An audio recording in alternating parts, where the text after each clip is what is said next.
오늘 아침 우리에게 주시는 하나님의 말씀을 봉독하겠습니다. 특별히 성탄 전 주일 예배의 말씀입니다. 신약성경 로마서 8장 18절로 25절에 있는 말씀입니다. 신약성경 250면 되겠습니다. 250면 로마서 8장 18절입니다. 이 계시의 말씀을 봉독할 때에 하나님의 말씀을 친히 들으실 수 있기를 바랍니다. 생각컨대 현재의 고난은 장차 우리에게 나타날 영광과 비교할 수 없도다. 피조물이 고대하는 바는 하나님의 아들들이 나타난 것이니 피조물이 허무한데 굴복하는 것은 자기 뜻이 아니요 오직 굴복하게 하시는 이로 말미암이니라. 그 바라는 것은 피조물도 썩어짐의 종로로 하는 데서 해방되어 하나님의 자녀들의 영광에 자유에 이르는 것이니라. 피조물이 다 이제까지 함께 탄식하며 함께 고통을 겪고 있는 것을 우리가 아느니라.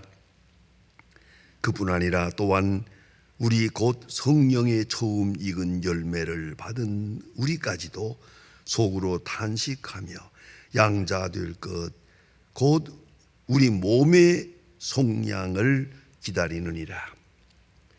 우리가 소망으로 구원을 얻었으니 보이는 소망이 아니니 보는 것을 누가 바라리요? 만일 우리가 보지 못하는 것을 바라면 참음으로 기다릴지니라. 아멘. 성도 여러분, 여러분이 잘 아는 이야기를 한 번 더 생각해 보시길 바랍니다. 미국의 스탠포드 대학의 월트 미셀 박사가 아이들을 상대로 해서 한 실험이 있었습니다. 소위 마시멜론 시험이라고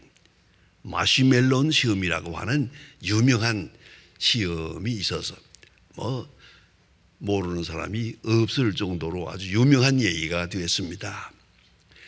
4살짜리 아이들을 많이 모아놓고요, 그들에게 걔들이 제일 좋아하는 과자인 머시멜론을 1개씩 주었습니다. 딱 1개씩을 다 주고 그 다음에 말했습니다. 15분 동안을 이걸 손에 들고 먹지 않고 참으면, 15분 동안을 먹지 않고 참고 있으면 15분 후에 하나 더 준다 약속을 했습니다. 애들이 참을 수 있겠습니까? 이 머시멜론을 손에 들고 15분을 기다린다는 거 거의 아이들에게는 힘든 일입니다. 자, 그런데 그 중에 보니까 3분의 1은 못 참고 먹어버렸어요. 3분의 2는 참았어요. 꼭 참고 있어요. 그래서 약속대로 하나 더 주었습니다.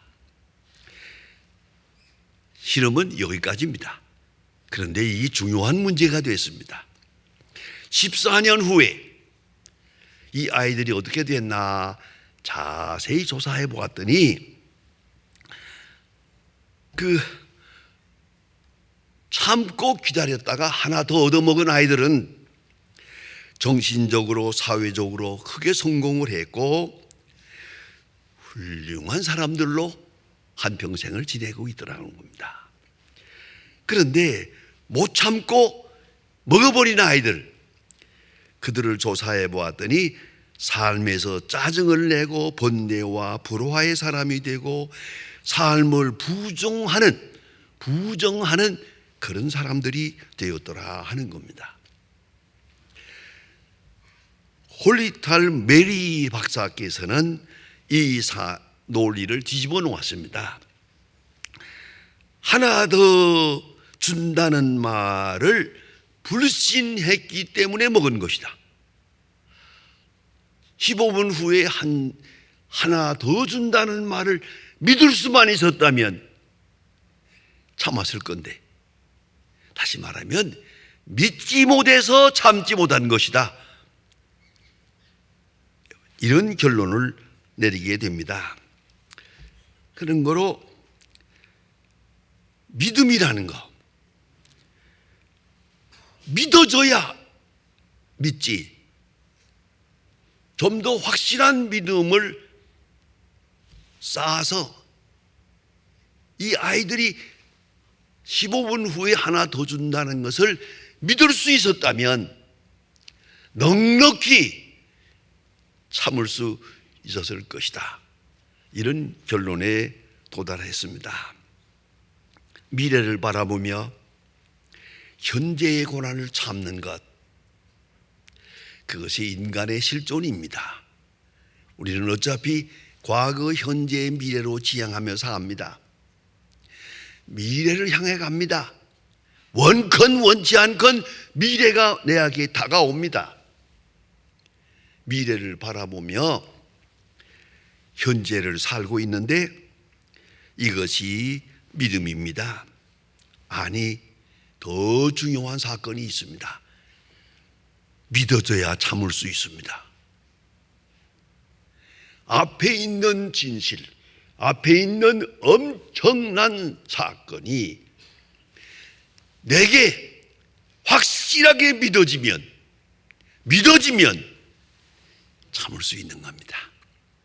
그런데 믿어지지 않기 때문에, 믿음이 흔들리기 때문에 참지를 못하는 겁니다. 사실은 참는다는 건 행복한 것입니다. 왜? 참을 만한 가치가 있다는 거 아닙니까? 참을 만한 가치가 있다, 그거야 얼마든지 할 수 있죠. 그러니까 믿어지는 것, 미래에 대한 약속이 믿어지는 그 사건, 이것이 결정적으로 내 운명을 좌우하고 있다는 것입니다. 본문 성경에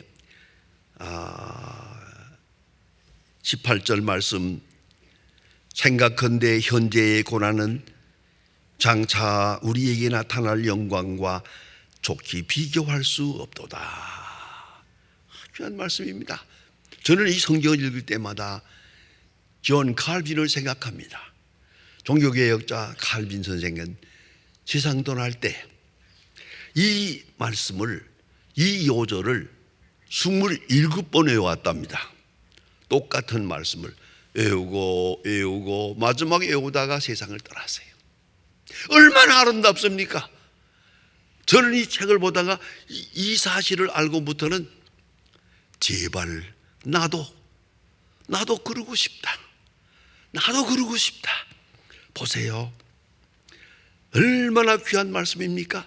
현재의 고난은 장차 나타날 영광과 좋게 비교할 수가 없도다. 현재의 고난, 앞으로 나타날 영광이 점점 다가옵니다. 영광이 확실해집니다. 영광이 눈앞에 보입니다. 오늘의 고통은 영광과 좋게 비교할 수 없도다. 비교할 수 없도다. 그리고 세상을 가는, 이 얼마나 아름답고 장엄하고 위대한 것입니까? 제가 칼빈 책을 많이 읽었고 존경하지만은 이 마지막 장면 때문에 더욱더 확실합니다. 그는 한평생 복음을 가르쳤고 진리를 가르쳤고 하지만은 그의 마지막이 아주 사인을 했어요. 아주 완전히 앞으로 나타날 영광, 오늘의 고난 비교할 때 비교할 수 없도다. 이렇게 영광의 미래와 하늘나라의 영광을 바라보며 세상을 마쳤습니다. 여러분, 기다림이라는 것, 이것은 단적으로 말하면 미래지향적 세계관입니다. 현재에 사느냐 미래에 사느냐, 몸은 미래 현재에 있어요. 물론 생각은 미래에 있어요. 이것이 인간의 본 모습입니다. 현재와 미래. 어차피 현재는 과거로 갑니다. 현재는 이제 한순간 지나면 과거가 됩니다. 미래는 현재가 됩니다. 자꾸만 다가오고 있지 않습니까? 미래가 현재로 가까이 오고 있어요. 그럼 내게 무엇이 보이느냐 하는 겁니다.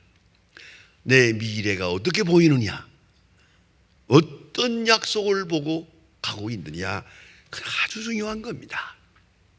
사람은 세 가지가 있습니다. 과거에 밀려서 막연하게 사는 사람, 과거만 생각합니다. 지난날에 잘못한 거 생각합니다. 후회가 많습니다. 회한이 많습니다. 이렇게 살지 말았어야 하는데 내가 어쩌다 이리 살았나.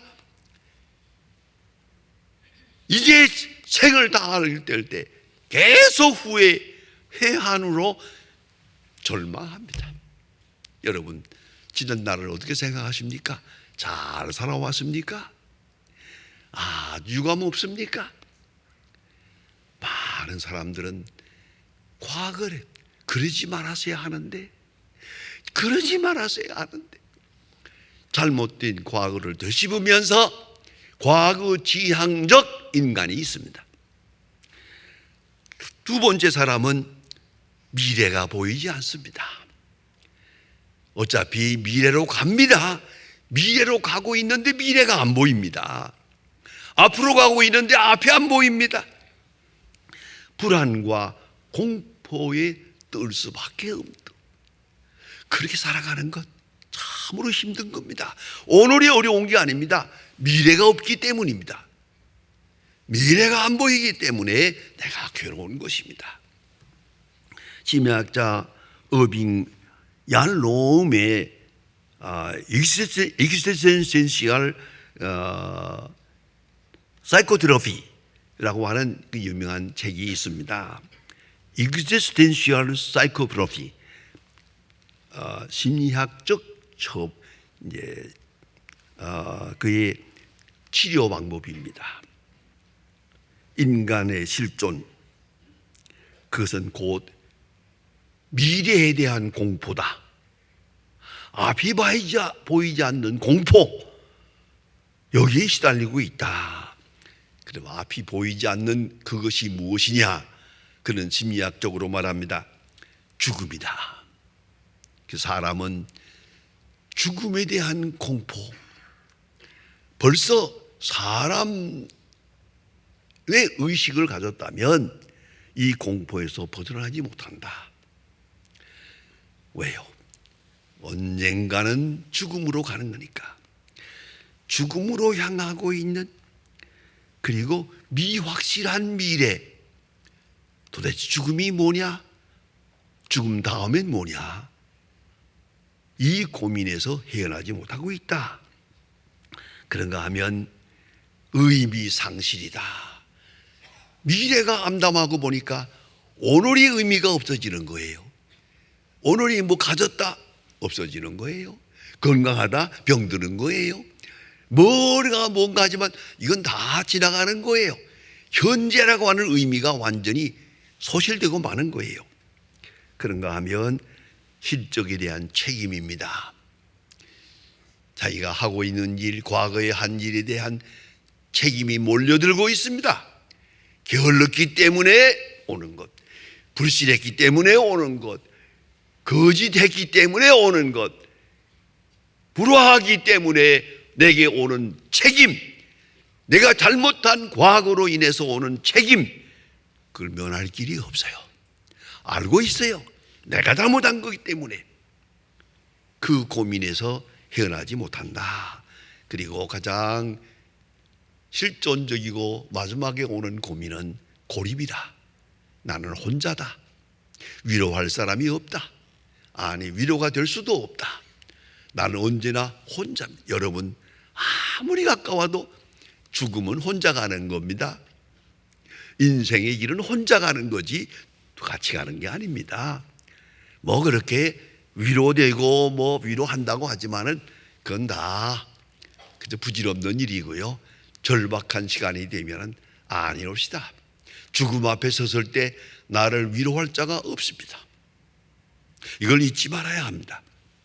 그래서 고립, 고독, 요새는 특별히 고독사라는 말이 많습니다. 참으로 유감된 겁니다. 한평생을 살았는데 죽을 때 내 옆에 있을 사람이 없어요.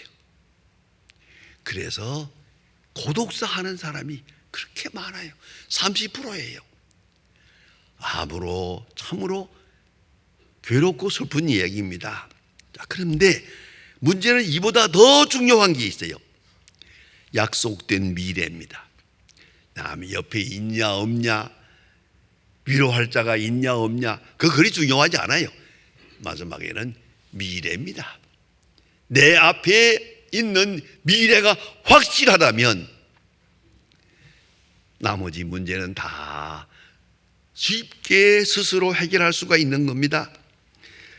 약속된 미래와 또 증거, 이것만 있다면 행복한 현재가 될 수 있는 겁니다. 저는 저 신당동 교회에서 아주 오래전에, 그러니까 제가 목사 되기 전에 전도사로 있으면서 신방을 많이 했습니다. 신방을 이 가정 저 가정 다니다가 어떤 집에 한번 갔는데 나는 세상에 태어나서 그렇게 어지럽고 더러운 방을 처음 봤어요. 유리창이 깨졌지요, 옷장이 깨졌지요, 아이들이 벽에다가 낙서를 해놓았지요, 방바닥에서 흙이 나와요. 그 정도로 어지러운, 이게 외양간이지 이게 사람의 집인가 할 정도로 해놓고 살더라고요. 근데 애가 셋이에요. 그리고 아이들끼리 들고 싸우고 하니까 난장판이에요. 그래서 내가 왜 이렇게 하고 삽니까? 저 바람벽에 하다못해 신문지라도 좀 발라놓지. 이 방바닥에 뭘 좀 어떻게, 이게 이럴 수가 있느냐고 했더니 그 여집사님이요, 빙글에 웃어요. 걱정하지 마세요. 저는 아무 걱정도 안 해요. 왜요? 그랬더니 아버지가 의사인데요, 지금 미국에 공부하러 갔는데 2년 동안 유학을 갔어요. 이제 오늘 돌아온답니다. 그래서 내가 그동안 얼마나 고생했는가 하는 걸 보여주려고, 저는 청소 안 합니다. 이놈들 한번 내가 얼마나 당신 없이 아이들 키우느라고 고생한 걸 한번 보여주고 싶어서 이대로 뒀다고 빙글빙글 웃어요. 아무 걱정도 없어요. 왜? 남편이 오고 있잖아요. 지금 영광의 날이 오고 있잖아요. 행복한 시간이 오고 있잖아요. 이것이 확실하다면 눈물 흘리고 뭐 있어요? 웃어버릴 거지. 아주 재미있게 생각하더라고요. 내가 이걸 보여주고 싶다는 거예요. 어떻습니까? 이렇게 통쾌하게 살아보고 싶지 않습니까? 내게 주어진 미래, 하나님이 주신 약속이 확실하다면 오늘 당하는 고난, 죄송합니다마는 그리스도를 위해서, 신앙인을 위해서, 믿음을 지키기 위해서 고난 많이 당할수록 영광된 겁니다. 고생은 많이 할수록 영광된 겁니다. 이걸 잊지 말아야 합니다. 가끔 제 제자 목사님들이 제게 물어볼 때가 있습니다. 목사님, 북한에 계실 때 강진호동 수용소에 가서 8개월 동안 고생한 일이 있다면서요? 있지. 그거 사실이에요? 사실이지. 부럽습니다. 글쎄올시다, 부러운지. 여러분, 지난날에 고생한 거 오늘 와서 생각해 보니까 그게 멸리관이더라고요. 보통 영광된 게 아니에요. 강진호동 수용소라는 말만 들었지 여러분이 경험한 일은 없잖아요. 저는 그걸 경험했거든요.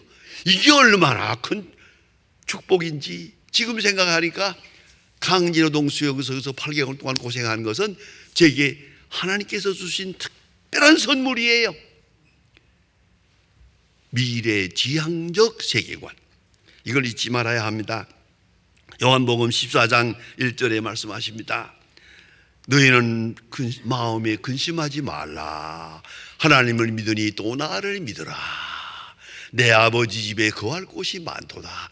가서 예비한 다음에 와서 너희를 다시 내게로 영접하여 나와 함께 있으리라. 너희는 마음에 근심하지 말라. 하나님을 믿으니 또 나를 믿으라. 여러분, 이 믿음을 붙잡고 산다면 앞으로 어떤 일이 있다 하더라도 웃으면서 살 수 있는 거예요. 이 믿음을 가졌기에 순교자는 웃으면서 죽었어요. 하나님을 찬송하며 죽었어요. 스데반은 천사의 얼굴을 하고 그 어려운 순교의 죽음을 감당했어요. 왜요? 미래가 확실하니까. 앞에 있는 약속이 확실하니까. 오늘 본문 21절에 보면 썩어짐의 종노릇 하는 데서 해방되어, 아주 중요한 신학적 의미가 있는 말씀입니다. 썩어짐의 종노릇 하는 데서 해방되어 자유의 영광, 영광의 자유 누리게 한다고 말씀합니다. 약속이 있는 미래, 이제 기다리면 됩니다. 그 기다림은 고통이 아닙니다. 슬픔도 아닙니다. 영광이요 자랑입니다. 여러분, 순교자에게 순교의 죽음은 영광입니다. 최고의 영광입니다. 그래서 예수님의 12제자가 다 순교합니다. 왜 그 어려운 순교의 죽음을 제자들에게 주었겠습니까? 이것이 고통이겠습니까? 아니옵시다. 그것이 영광이기 때문입니다. 그것이 자랑이기 때문이고, 여러분, 몸의 구속을 기다린다 하는 말이 있습니다. 소마토스라고 하는 것은 몸을 말하는 겁니다. 오늘 성경은 신학적으로 다 중요한 말씀입니다. 영혼의 구원을 기다리는 게 아니고 몸의 구속을 기다린다. 대단히 차원이 높은 겁니다. 영의 구원만 아닙니다. 몸의 구속을 기다린다. 이 말은 부활을 말하는 것입니다. 대단히 중요한 메시지입니다. 부활의 영광을 말합니다. 예수 그리스도의 영광된 부활하신 그 몸의 형체와 같이 너희들의 몸을 변화하게 하시리라. 우리의 몸이 변화될 것입니다. 그날을 바라보고 그 영광을 바라보고 오늘의 고난, 죄송합니다만은 이런 차원에서 본다면 고난 많이 당할수록 좋은 겁니다. 더 많이 당할수록 영광된 겁니다. 보통 고난 가지고는 안 됩니다.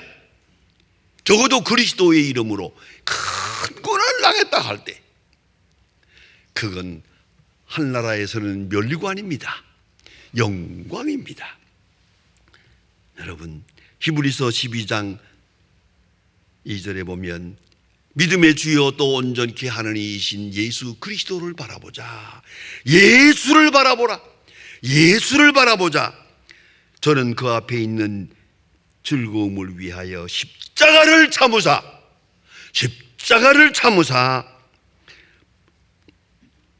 부끄러움을 개의치 아니하시더니 하나님 우편에 앉으셨느니라. 십자가를 개의치 않는다. 여러분, 고난이라는 건 참 어려운 겁니다만은 약속이 있고 미래가 확실하다면 고난은 많을수록 좋은 겁니다. 더 많을수록 더 영광된 겁니다. 한나라 차원에서 볼 때는 죄송합니다만은 편안하게 산 사람들은 한나라에 가서 부끄러울 겁니다. 적어도 예수 그리스도의 이름을 위해서 그 뭔가 그래도 흔적이 있어야죠. 증거가 있어야죠. 고난을 많이 당할수록 더 영광되고 더 행복하고 영광된 미래입니다. 영광된 미래를 바라볼 때 행복한 현재가 있는 겁니다. 그날을 바라보며 행복한 현재, 이걸 잊지 말아야 합니다. 하나님의 약속, 그리스도로 보여주었습니다. 확실한 약속을 바라보고 기다립니다. 기다림은 행복한 것입니다. 기다림은 자유로운 것입니다. 그 현실은 이 약속된 미래를 지향하면서 고난과 탄식 그 자체가 영광과 행복으로 이어지는 것입니다. 사도 바울은 디모데후서 4장에서 말합니다. 나의 달려갈 길을 다 가고 믿음을 지켰으니 내 앞에 면류관이 있다. 나만 아니라 그리스도의 나타나심을 사모하는 모든 자에게니라. 내 앞에 면류관이 있다. 이걸 바라보며 그는 로마 감옥에서 순교를 기다리고 있습니다. 그 아름다운 마음, 그리고 이 편지를 쓰고 있는 겁니다. 그리고 순교했습니다. 약속된 미래를 바라보는 그것이 성도의 모습입니다. 그리고 성도의 오늘의 생입니다. 승리롭고 행복한 현재, 영광된 미래. 기도하십시다. 하나님 아버지, 오늘 아침도 저희들을 주께서 불러주시고 우리의 믿음을 다시 한번 재확인하게 해주심을 감사합니다. 어렵고 고달픈 세상을 살아가고 있지만은 이 모든 일들이 다 합동하여 선을 이루며 하나님의 영광이 될 것을 생각하며 약속된 미래를 바라볼 수 있는 하나님의 사람으로 살게 해주신 것 진심으로 감사합니다. 우나오니 믿음의 믿음을 더하사 앞에 있는 영광을 바라보며 확실하게 바라보며 확증하며 증거하며 살 수 있는 오늘과 내일이 되게 하여 주시옵소서. 예수 그리스도의 이름으로 기도드립니다. 아멘.